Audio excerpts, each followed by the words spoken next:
Hello. Very nice to see everyone. So today I'm going to speak about the framework that we use at Bolt to build great products.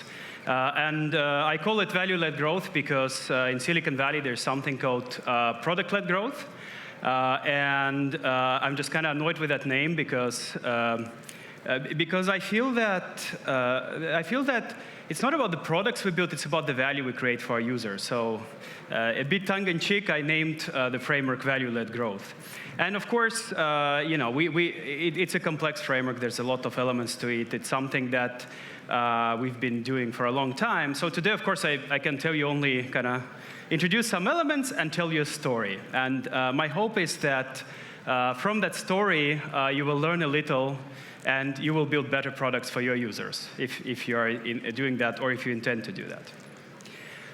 And it starts with like a very simple distinction. So the products that we build, they create value for someone, for businesses, for users, for customers, right? It depends what business you're in. And the first thing that we do at Bolt is we separate the value we create into hard value proposition and soft value proposition. And hard value proposition is kind of something well measurable and has direct impact on customer satisfaction. One kind of key question you can ask to determine that is, would people pay money for this, right? So very often, hard value proposition is something that people would pay money for. And soft value proposition is kind of everything else. It's often poorly measured, and it has indirect impact. And there are good reasons why we do that. I'll get to them a little later. But high level, the important bit is that creates a real focusing effect both in our own heads and for our teams, which help them just make better decisions.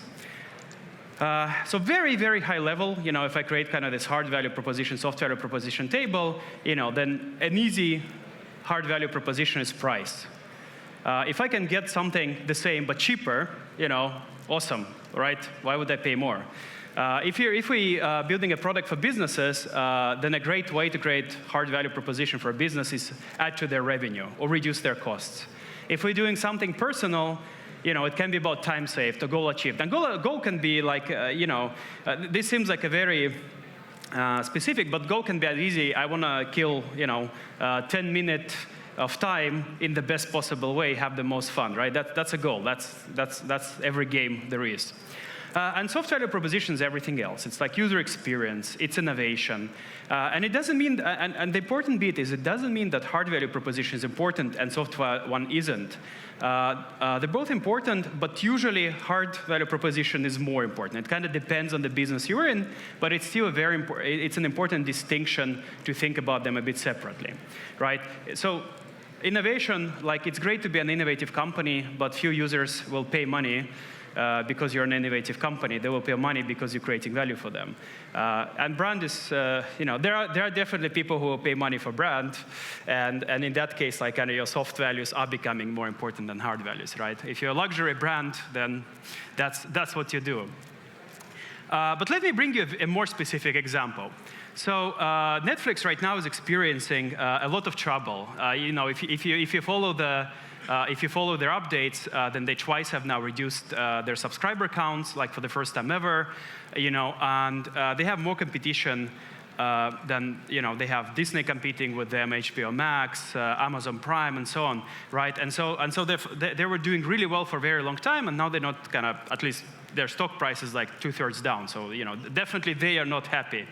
And if you look at kind of this hard and soft value proposition for Netflix, then you see that what people really value is basically content and price, right? Where is my, I don't know, where is Stranger Things? Where is Lord of the Rings? Where is like Friends? Which network is Friends streaming? That matters to me way more. And can I afford it? That matters to me way more than is the search algorithm performing perfectly, right? And so Netflix invested massively. They have probably the best delivery, right? They have the best streaming, the best discovery, the best recommendations, and nobody cares, right? Because all these things kind of only matter if you nailed content, right? So if it would be like music, where everybody has the same content, like Spotify, and then this kind of soft value propositions become much more important, right? But if you haven't nailed the hard one, and if you're competing on the hard value proposition, then soft is kind of very secondary. And so this is kind of hopefully helps you to understand what I have in mind. And so now I'll tell you a story from Bolt. This is a 3-year-old story. I'll still need a little bit more setup for that, but first I need to talk about kind of the same framework for our primary business, which is ride-hailing. For ride-hailing, hard value proposition, very easy. It's price, it's ETA, which is like waiting time, and it's quality. So how much you're paying, how long you're waiting for the car, and quality is like, basically is the car new enough, is it clean, is the driver behaving well? So it's kind of like just most of the time it just has to be good enough. And soft value proposition for us, is kind of the same as for everybody else. But a nice example, which I usually bring, is a split fare feature, right? So if you're driving with your buddies, 3 of you, and then at the end you want to split the fare, let's say it was like whatever, 8 euros, then right now you have to go to a banking app and basically figure out how to do it. We could implement this feature in the app, right? And it'll be a little bit easier. But will anybody start using Bolt because of that and stop using our competition? Super unlikely, right? So this is not something I'll do as a priority. This is something I do when kind of everything else that I can do to beat the competition is done. And then, it is important to be innovative from the point that it's important to leverage technology to the best possible way to solve customer problem. And the story I want to talk about is actually this pooling that is written there. It's a great story. This is going to be next. But just one final slide before that is that, again, kind of just taking the same framework and just introducing also the comparison points. So it's not just important. So 2 things are important when thinking about your products. One is how do you create value for the users, right? What are the metrics kind of that measure the value you create for the users? Another, what are the alternatives? So this shows kind of how I usually think about that. Let's say in the market we have 2 competitors. One is Uber, the other is Meowix, and Bolt is winning on price, right? We have the best price. Uber has the best ETA. So probably we're going to kind of be the best value proposition. We're going to be splitting the market. Let's have better ETA because they have more cars just, right? So the more there's cars, the better ETAs. And Meowix probably is going to be slowly losing and dying, right?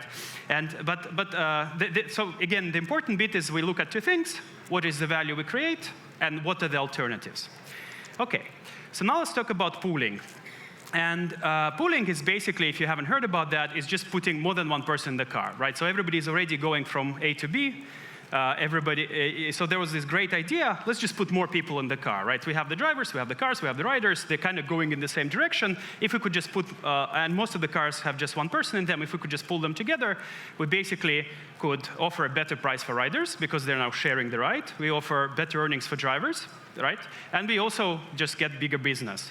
So this was a decision point in front of me in kind of late 2018, 2019, is because if you looked at that time at our competitor prospectus, they were just filing for IPO and whatever, and it was all about the shared rides. That was the future. Pooling was the big future. They bet the company on it. But from my perspective, it was kind of very tough because it was really expensive to build and support. We had, I think, at that point about 100 engineers, and this would be easily 10, 20 engineers just committed only for that for the next X years. It was just very complex piece of thing to take on, plus a lot of operational complex. So it was a big decision. It was a big decision for the company, whether we do it or not. So since it was a big decision, I started doing research. And high level, if I take the same framework that I showed you and just plug those things in, like ride-hailing and pooling, it seems kind of like a no-brainer, right? Price is better on pooling, ETA is better on ride-hailing because most likely, since we want matches, we kind of want people to wait longer, and quality is the same. Seems like a no-brainer. But this table is wrong.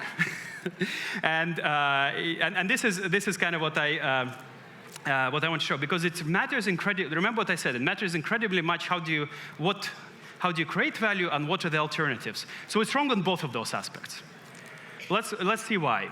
The first one is that if you think about pooling, then the most important bit about pooling is that every ride needs to be matched.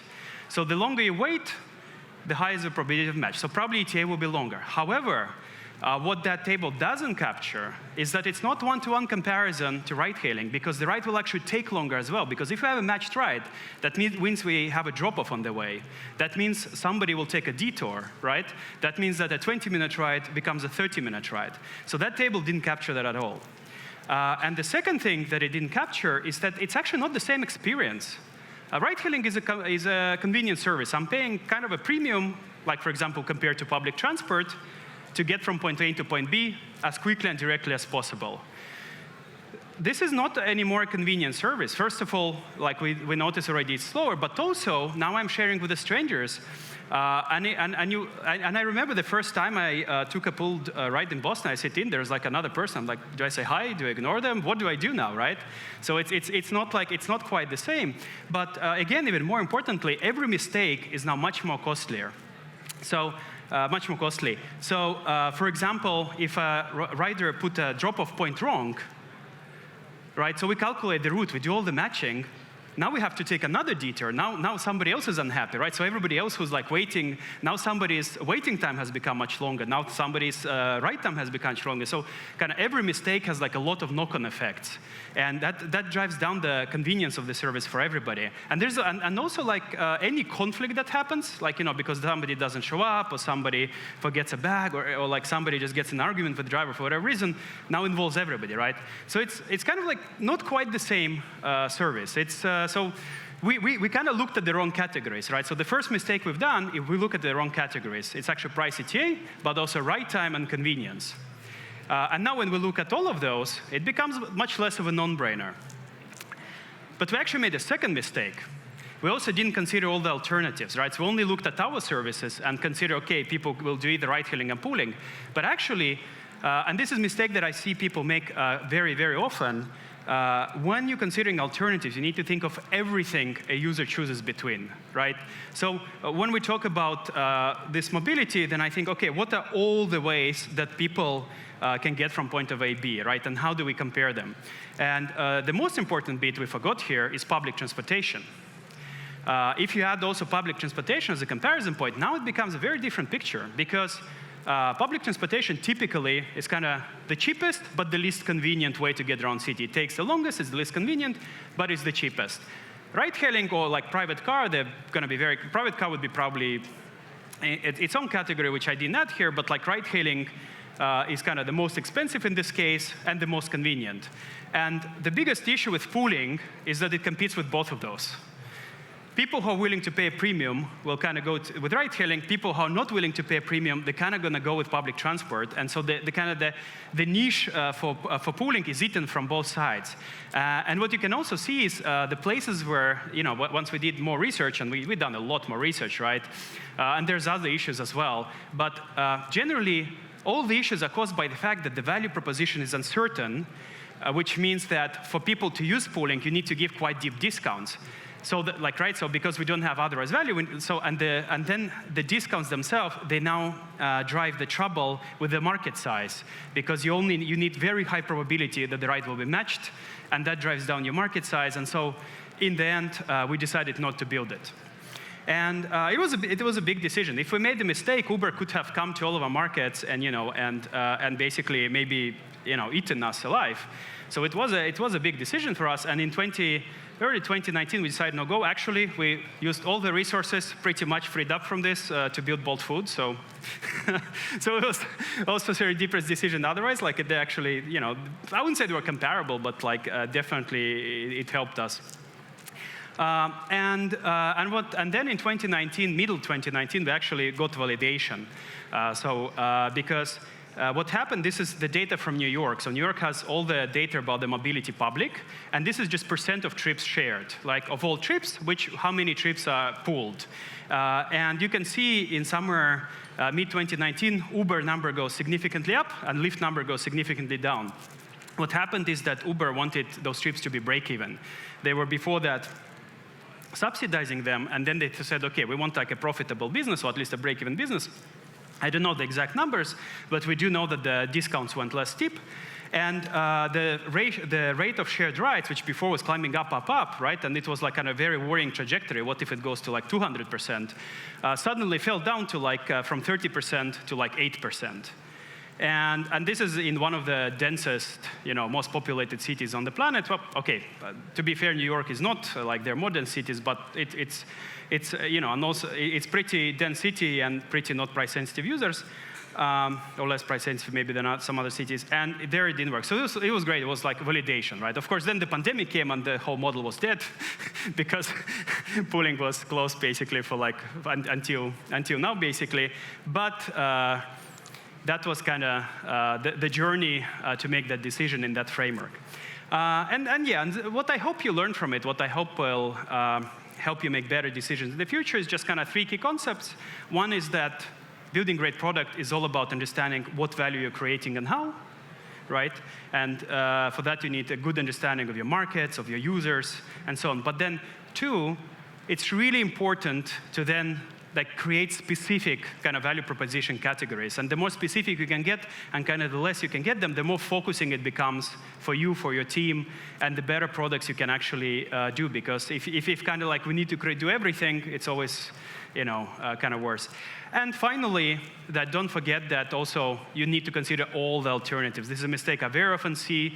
Like paper is an alternative to Excel. If you're building an Excel competition, you're also competing with paper and with databases and whatever, right? So like just think what any way that the user can fulfill their goal. This is your alternative, and this is what you need to consider. And that's it from me. Thank you very much.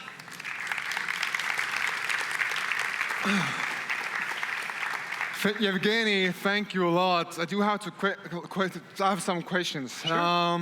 Did you have to cut anything from the presentation? Did you have more information? Well, this presentation, it's a small slice of a 4-hour boot camp training that I do. So, yes. How can people get into this boot camp of yours? Well, you join Bolt, and... What if you don't want to join Bolt, but you still want to get that knowledge a bit? Well, we are starting to share that knowledge more and more, right? And like I've done a few presentations, Markus is doing some, and definitely like kind of this is a good example, like the knowledge that we had like maybe 3 years ago. Now we're quite comfortable in sharing. Maybe 3 years ago we were not that comfortable, and so hopefully we'll be able to kind of return to the community and help everybody to advance. Were there any lessons from this that you can apply to developing Bolt Food or any other service? Like, what can you take those key takeaways to other services?